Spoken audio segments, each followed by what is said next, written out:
प्रिय मित्रों, मैं लक्ष्मीकांत झा, सहायक प्राचार्य, कोशी महाविद्यालय खगड़िया, आप सबके साथ स्नातकोत्तर प्रथम सेमेस्टर के अंतर्गत हिंदी साहित्य का इतिहास के कालखंड के नामकरण एवं औचित्य पर विचार करने के लिए, विचार विमर्श के लिए प्रस्तुत हूँ। प्रिय मित्रों, प्रायः सभी विद्वान इतिहासकारों ने हिंदी साहित्य के इतिहास का प्रारंभ 7वीं-8वीं शताब्दी से स्वीकार किया है और इस आधार पर हम देखते हैं कि लगभग 1200 वर्षों का समय हिंदी साहित्य के इतिहास का समय है। कहने का तात्पर्य यह है कि हिंदी साहित्य के इतिहास की अवस्था 1200 वर्षों की है और इन 1200 वर्षों में हिंदी साहित्य के विकास क्रम को समझने के लिए, अध्ययन की सुविधा के लिए विभिन्न इतिहासकारों ने, विद्वानों ने विभिन्न कालखंडों में हिंदी साहित्य के इतिहास को बांटा है। हिंदी साहित्य के इतिहास के कालखंडों में विभाजन एवं उसके नामकरण की बात जब आती है तो आचार्य रामचंद्र शुक्ल का नाम आता है। यूँ तो कई विद्वान इतिहासकारों ने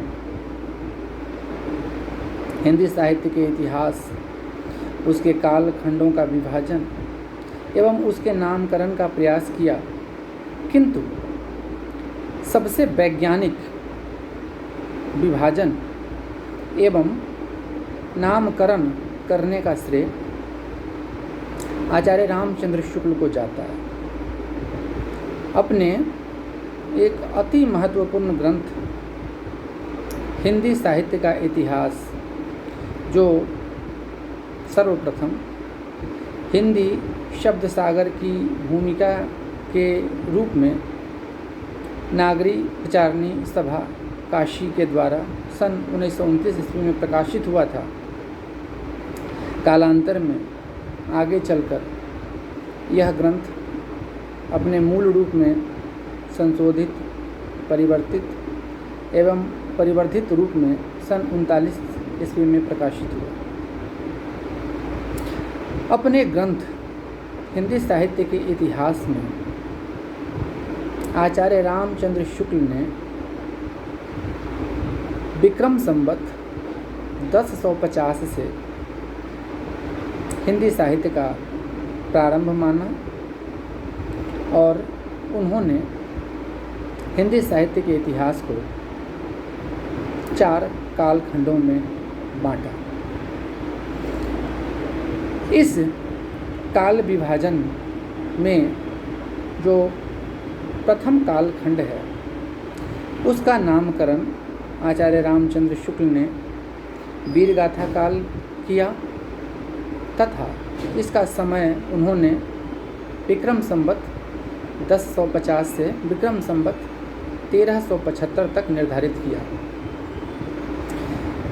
हिंदी साहित्य के इतिहास के दूसरे कालखंड को आचार्य रामचंद्र शुक्ल ने मध्यकाल में बांटकर पुनः उसे 2 कालों के रूप में विभाजित किया।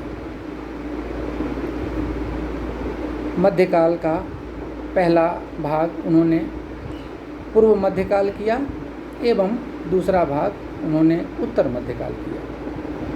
पूर्व मध्यकाल का समय उन्होंने विक्रम संवत 1375 से लेकर के विक्रम संवत 1700 तक किया एवं हिंदी साहित्य के इतिहास के दूसरे कालखंड को पूर्व मध्यकाल या भक्तिकाल नाम दिया। हिंदी साहित्य के तीसरे कालखंड को आचार्य रामचंद्र शुक्ल ने उत्तर मध्यकाल या रीतिकाल दिया तथा इसका समय उन्होंने विक्रम संवत 1700 से लेकर विक्रम संवत 1900 तक निर्धारित किया। इसके बाद हिंदी साहित्य के चौथे और अंतिम कालखंड को आचार्य रामचंद्र शुक्ल ने आधुनिक काल या गद्य काल नाम दिया तथा उसका समय उन्होंने विक्रम संवत 1900 से लेकर अब तक निर्धारित किया। पुनः आचार्य रामचंद्र शुक्ल ने हिंदी साहित्य के चौथे कालखंड आधुनिक काल या गद्य काल को 3 सोपानों में विभाजित किया। आधुनिक काल के प्रथम सोपान को उन्होंने युग प्रवर्तक साहित्यकार भारतेंदु हरिश्चंद्र के नाम पर भारतेंदु युग कहा।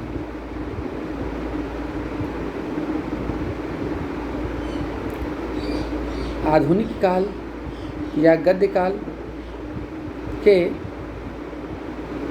दूसरे कालखंड को दूसरे सोपान को माफ़ करेंगे, उन्होंने युग प्रवर्तक साहित्यकार आचार्य महावीर प्रसाद द्विवेदी के नाम पर द्विवेदी युग कहा एवं तीसरे कालखंड को उन्होंने व्यंग्यात्मक रूप में ही सही छायावाद कहा। तो मित्रों,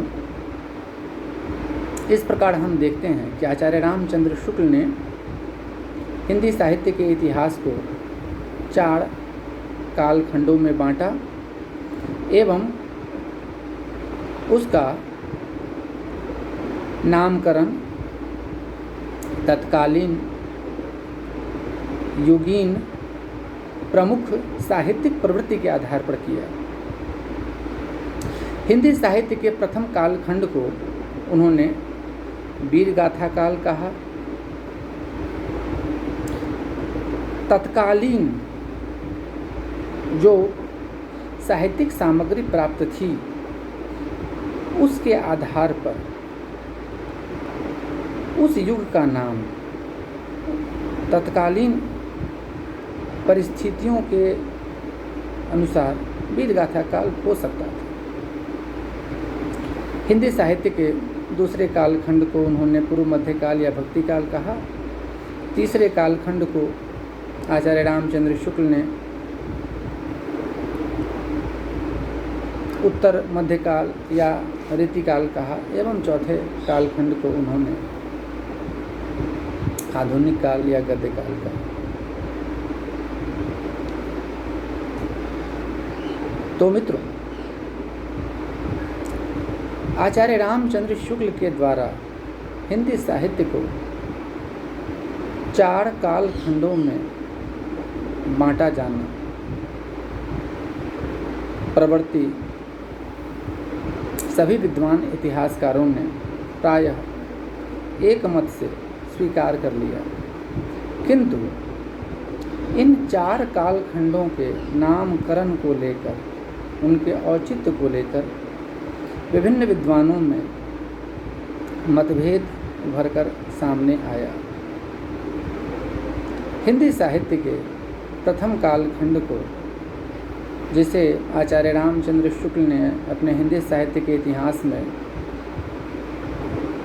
वीरगाथा काल कहा था, उसको डॉक्टर जॉर्ज ग्रियर्सन ने चाड़न काल कहा था। आचार्य महावीर प्रसाद द्विवेदी ने उसे बीज बपन काल कहा। महापंडित राहुल सांकृत्यायन ने हिंदी साहित्य के प्रथम कालखंड को बीज बपन काल कहा था। डॉक्टर राम कुमार वर्मा ने उसे संधि काल एवं चाड़न युग कहा था। मिश्र बंधु एवं गणपति चंद्रगुप्त ने हिंदी साहित्य के प्रथम कालखंड को प्रारंभिक युग कहा था। हिंदी साहित्य के महान इतिहासकार आचार्य हजारी प्रसाद द्विवेदी ने हिंदी साहित्य के प्रथम कालखंड को आदिकाल कहा एवं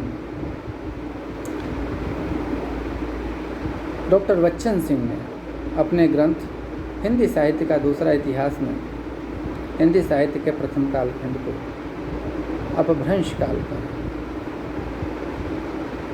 तो मित्रों, हम देखते हैं कि हिंदी साहित्य के इतिहास के प्रथम कालखंड को लेकर, उसके नाम को लेकर विभिन्न विद्वानों में विवाद उत्पन्न हो गया था। एक मतभेद उभर कर सामने आया था और उसका परिणाम यह हुआ कि आचार्य रामचंद्र शुक्ल के द्वारा किया गया वीरगाथा काल परवर्ती विद्वान इतिहासकारों को स्वीकार नहीं हुआ। आचार्य हजारी प्रसाद द्विवेदी ने अपने ग्रंथ हिंदी साहित्य की भूमिका में शुक्ल जी की आदिकालीन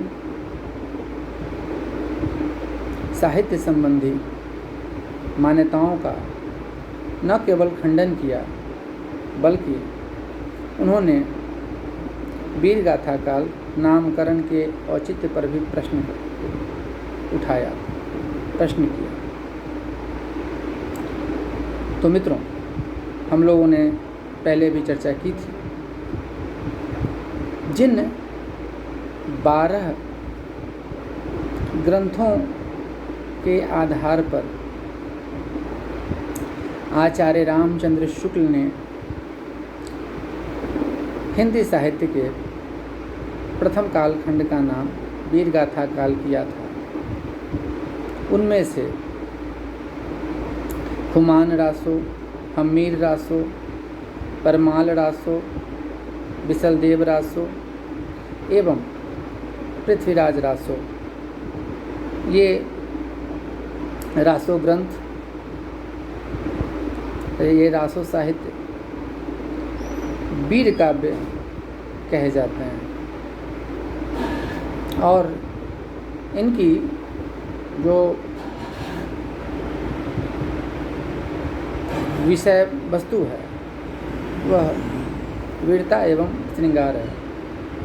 तो आचार्य रामचंद्र शुक्ल ने रासो ग्रंथों के आधार पर ही हिंदी साहित्य के प्रथम कालखंड का नामकरण वीरगाथा काल किया था, किंतु कालांतर में आगे चलकर विभिन्न विद्वानों के द्वारा रासो ग्रंथों पर जब शोध कार्य हुए तो उससे यह निष्कर्ष निकला कि वीर काव्य या रासो ग्रंथ एक उत्तरोत्तर विकसित होती हुई परंपरा के अंग हैं और इन्हें मूल रूप से हिंदी साहित्य के इतिहास के आदिकालीन साहित्य के अंतर्गत नहीं रखा जा सकता है। और जब ये 4 प्रमुख रासो ग्रंथ संदेह की दृष्टि से देखे जाने लगे, तब स्वाभाविक रूप से यह सवाल उठना आवश्यक था कि क्या अब भी हिंदी साहित्य के इतिहास के प्रथम कालखंड को वीर गाथा काल कहना उचित होगा। इन शोधों एवं उनसे प्राप्त निष्कर्षों के आधार पर एवं आचार्य हजारी प्रसाद द्विवेदी के प्रबल तर्क के समक्ष सभी विद्वान इतिहासकार झुक गए एवं उन्होंने एक मत से आचार्य हजारी प्रसाद द्विवेदी के द्वारा हिंदी साहित्य के प्रारंभिक कालखंड का नाम आदिकाल स्वीकार कर लिया। तो इस प्रकार हम देखते हैं कि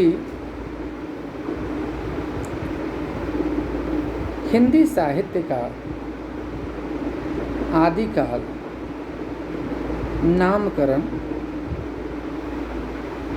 हिंदी साहित्य के विकास की दृष्टि से भी अत्यंत उपयुक्त प्रतीत होता है, क्योंकि हिंदी साहित्य के विकास का बीज इस काल में छुपा हुआ है और मुझे लगता है कि इसी को लक्ष्य करके आचार्य महावीर प्रसाद द्विवेदी ने इसे बीज बपन काल कहा था, जो भी एक हद तक अत्यंत उपयुक्त था।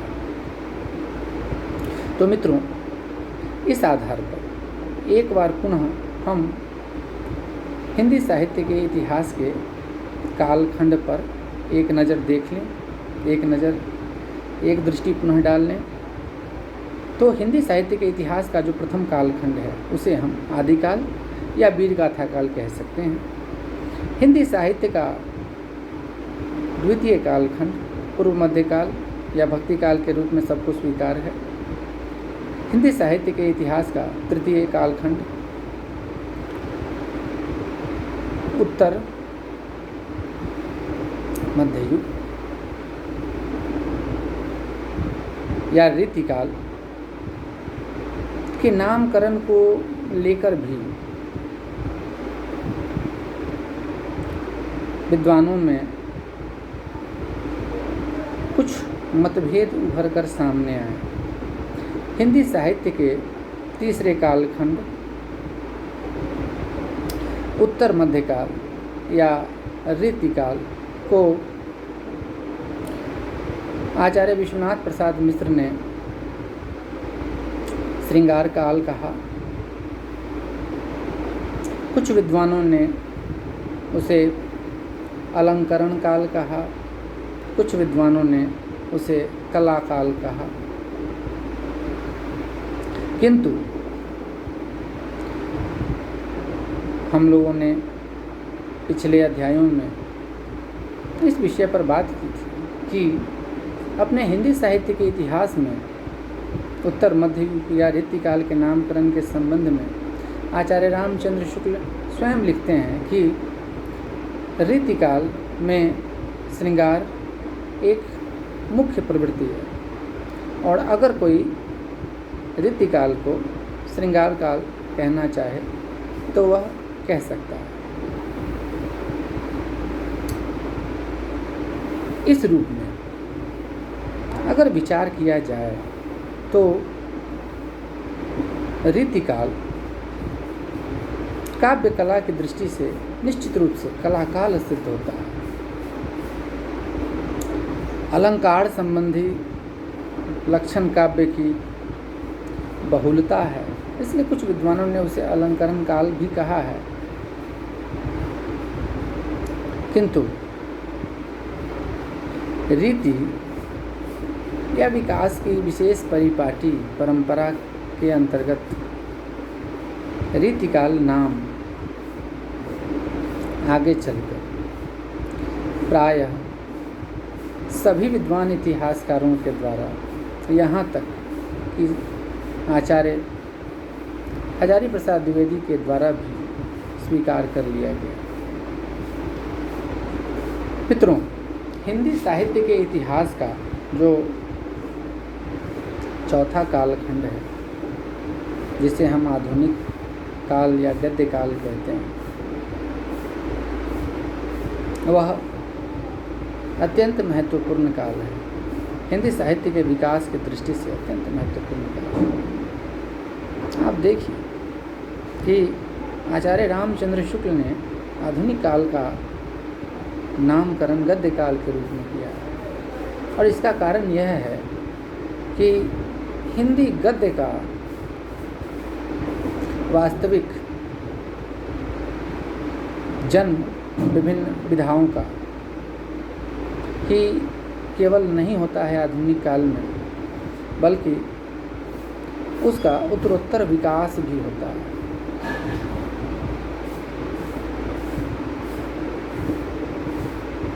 फिर हम लोग काव्य दृष्टि के आधार पर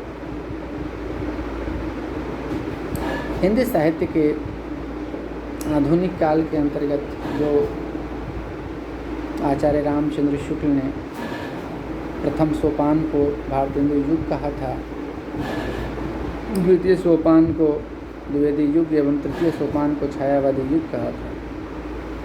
इस इन तीन सोपानों में से हम लोगों ने देखा था कि छायावाद नाम स्वयं में विरोधाभास उत्पन्न करता है। छायावाद के नामकरण के औचित्य पर विभिन्न विद्वानों ने प्रश्न उठाए हैं। इसका कारण यह है कि अगर हम तत्कालीन परिस्थिति पर विचार करें तो हम पाते हैं कि जो हिंदी साहित्य के अंतर्गत आधुनिक काल के अंतर्गत जो छायावाद है वह काव्य युग है। मुख्यतः गद्य के क्षेत्र में वह स्वच्छंदतावाद, राजनीति के क्षेत्र में वह गांधी युग है, इतिहास, आलोचना एवं निबंध के क्षेत्र में वह शुक्ल युग है, नाटक के क्षेत्र में वह प्रसाद युग है, एवं कहानी एवं उपन्यास के क्षेत्र में वह प्रेमचंद युग है। तो मित्रों, छायावाद के नामकरण से जुड़ी हुई जो अत्यंत रोचक कथा है वह यह है कि छायावाद नामकरण श्री शारदा पत्रिका जो जबलपुर से प्रकाशित होती थी, उसके 1920 के अंक में मुकुटधर पांडे के हिंदी में छायावाद इस लेखमाला के द्वारा होता है। इस लेखमाला के द्वारा मुकुटधर पांडे ने छायावादी हिंदी कविता को कविता नहीं माना। उन्होंने छायावादी हिंदी कविता पर व्यंग करते हुए कहा कि छायावादी हिंदी कविता कविता नहीं है, वे मात्र कविता की छाया है। कहने का तात्पर्य यह है कि मुकुटधर पांडे ने छायावादी हिंदी कविता को कविता की छाया मात्र कहा और उसे बहुत अधिक महत्व नहीं दिया। आचार्य रामचंद्र शुक्ल ने भी अपने ग्रंथ हिंदी साहित्य के इतिहास में छायावाद नाम को प्रारंभ में व्यंग्य के रूप में ही स्वीकार किया था। किंतु मित्रों, छायावाद के 4 आधार स्तंभ कवि जयशंकर प्रसाद, सुमित्रानंदन पंत, सूर्यकांत त्रिपाठी निराला एवं महादेवी वर्मा ने मुकुटधर पांडे के द्वारा फेंके गए ईंट एवं पत्थरों से एक भव्य एवं विशाल महल का निर्माण कर लिया। छायावाद में जो प्रतीकात्मक भाव छिपा हुआ था, जो व्यंजना छायावादी कविताओं को लेकर के व्यंजित हो रही थी, उसको इन चारों महान कवियों ने ग्रहण किया और उन्होंने न केवल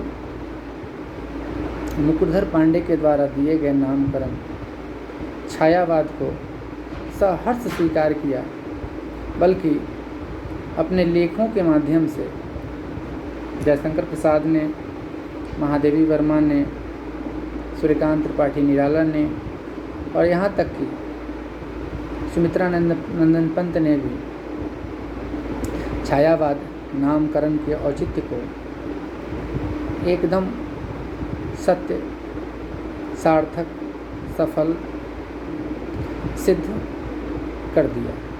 और प्रकारांतर में आगे चलकर आचार्य रामचंद्र शुक्ल ने भी छायावादी कविता को छायावाद के रूप में स्वीकार किया और उन्होंने उसकी विशेषताओं पर प्रकाश डालते हुए कहा कि छायावाद का अर्थ दो रूपों में लेना चाहिए, एक तो रहस्यवाद के अर्थ में और दूसरा अनुभूति की अनूठी भाव भंगिमा के रूप में, जिसमें ध्वन्यात्मकता, लाक्षणिकता, व्यंजकता, उपचार वक्रता इत्यादि गुण समाहित हो। तो मित्र, आज के इस अध्याय की समाप्ति से पूर्व हम लोग हिंदी साहित्य के इतिहास के विभिन्न कालखंडों के नाम एवं उनके समय पर पुनः एक बार दृष्टि डालने। आचार्य रामचंद्र शुक्ल ने हिंदी साहित्य के इतिहास को आदिकाल, पूर्व मध्यकाल या भक्तिकाल, उत्तर मध्यकाल या रीतिकाल, आधुनिक काल या गद्यकाल में विभाजित किया है। आदिकाल या वीर गाथा काल का समय उन्होंने विक्रम संवत 1050 से लेकर विक्रम संवत 1375 तक निर्धारित किया है। आदिकाल के पश्चात हिंदी साहित्य का जो दूसरा कालखंड है वह पूर्व मध्यकाल एवं भक्तिकाल है और इसका समय आचार्य रामचंद्र शुक्ल ने विक्रम संवत 1375 से विक्रम संवत 1700 तक स्वीकार किया। आदि काल एवं भक्तिकाल के बाद हिंदी साहित्य के इतिहास का तृतीय कालखंड आता है, उसे आचार्य रामचंद्र शुक्ल ने उत्तर मध्यकाल या रीतिकाल कहा है एवं उसका समय उन्होंने विक्रम संवत 1700 से लेकर विक्रम संवत 1900 तक निर्धारित किया है। इसके बाद हिंदी साहित्य के अंतिम कालखंड को उन्होंने, अंतिम एवं चौथे कालखंड को माफ़ कीजिएगा, उन्होंने आधुनिक काल या गद्य काल कहा है और इसका समय विक्रम संवत 1900 से लेकर अब तक निर्धारित किया है। पुनः आचार्य रामचंद्र शुक्ल ने आधुनिक काल या गद्य काल को अपने ग्रंथ हिंदी साहित्य के इतिहास में 3 सोपानों में बांटा है। प्रथम सोपान का नाम उन्होंने युग प्रवर्तक साहित्यकार भारतेंदु हरिश्चंद्र के नाम पर भारतेंदु युग दिया है। दूसरे कालखंड का नामकरण उन्होंने युग प्रवर्तक साहित्यकार महावीर प्रसाद द्विवेदी के नाम पर द्विवेदी युग किया है एवं तृतीय कालखंड का नामकरण उन्होंने छायावाद किया है। इन 4 कालखंडों में